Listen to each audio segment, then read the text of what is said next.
Et voici d'une côté les gens logés ici. Et nous devons pas faire photo. C'est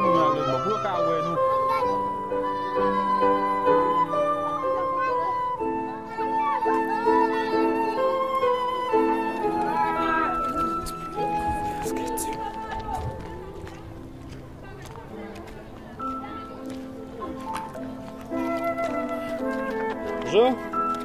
On regardait le soleil qui changeait.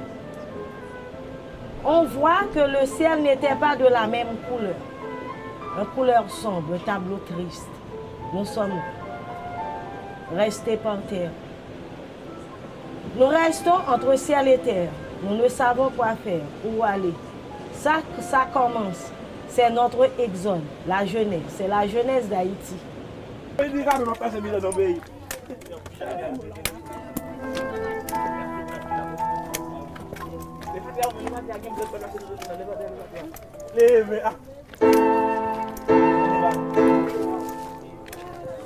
Pour moi, dans la tête, c'était après un mois, on nous logeait dans un endroit. Au moins, on peut vivre dans la dignité après un mois. Maintenant, on a un an. Rien ne change vraiment. Beaucoup de millions sont passés ici.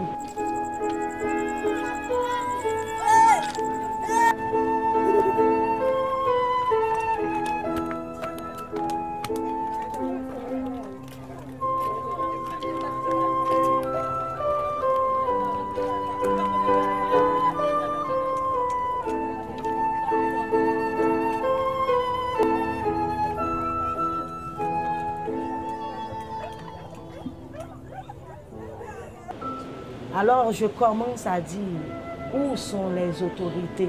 Maintenant, j'ai une mission. Ma mission, c'est de lutter pour tout changer. Est-ce qu'il y aura vraiment un changement? J'ai payé très cher tout ça. Très, très cher. On m'a battu. On m'a cassé une côte. On m'a cassé les dents. On m'a failli me tuer le mois d'octobre. Parce que j'ai dit, j'ai mon idéologie. Mon idéologie, c'est au moins d'avoir le développement, de former les jeunes. Beaucoup de millions pour les femmes. On dit qu'on est en train de voter les lois de femmes. Oui, je suis entièrement d'accord. Parce que les femmes ont subi beaucoup de violences. Mais sur le terrain, crois-moi si vous voulez.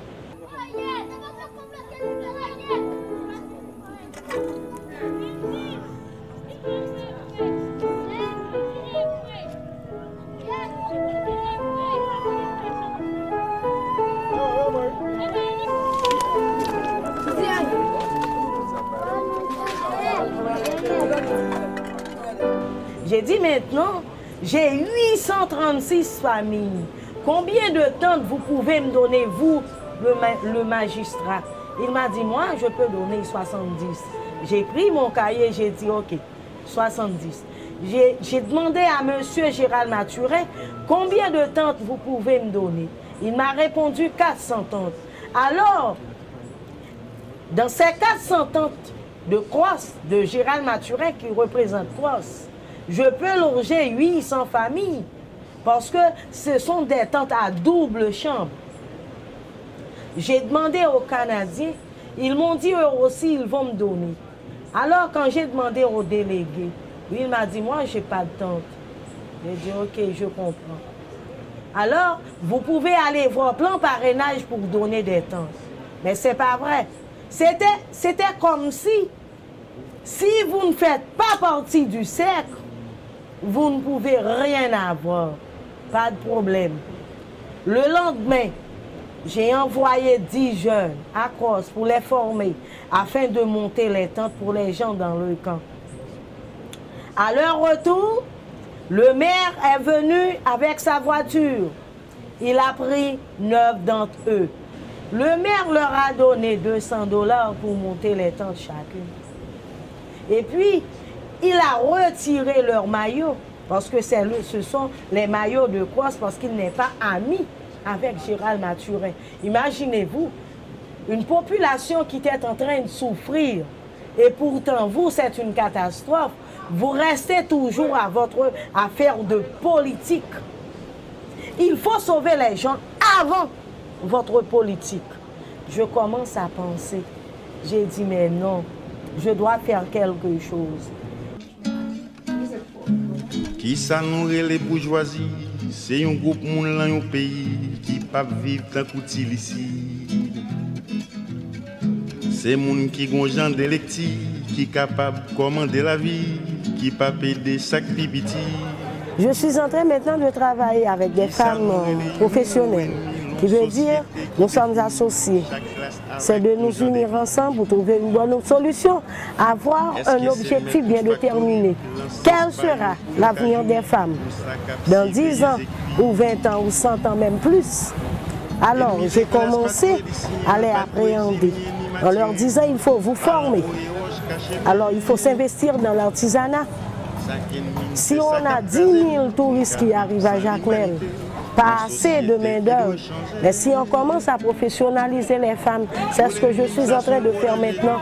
Je ne trouve pas vraiment de touristes qui viennent acheter mes œuvres.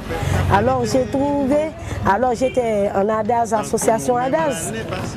Ils m'ont pris en cours, maintenant je suis en train de peindre des vases pour Macy's, production qui se situe aux États-Unis. Des vases en papier mâché. Okay. D'accord, chérie. Pour d'écraser malheureux. Ok. Par exemple, système des moitiés, magistratie avec la c'est ennemi, classe peuple de tous côtés. Comme nous capables d'analyser un pourriti pour s'allier, l'un erré nous pas prêt à tomber. Ou mais l'espèce Etienne Chalier, l'embourgeoisie qui est t'es démarqué mal propreté. Au monde entier. La condition des femmes dans les camps, c'est dur. Pour l'amour de Dieu, il faut qu'on fasse quelque chose. Il faut relocaliser les femmes dans les abris permanents afin qu'on puisse sauver leurs filles. Parce que dans 20 ans, nous aurons des femmes traumatisées, des femmes qui ont perdu leur virginité dans les sites, des femmes qui seront folles parce qu'on va leur cracher à la figure. On a violé votre virginité dans un site. Alors nous aurons des malades mentaux. Il faut qu'on fasse quelque chose. Le temps presse. On ne peut pas laisser ces filles dans le camp. On doit faire quelque chose. On doit les professionnaliser, les éduquer. Beaucoup d'entre elles sont dans les sites. Alors elles ne vont pas à l'école. Elles restent là. Les délinquants leur parlent tout le temps. Les viols, c'est ça la vérité. Alors il faut que le monde entier fasse quelque chose. C'est ce que je peux demander. Au nom d'Haïti. Merci.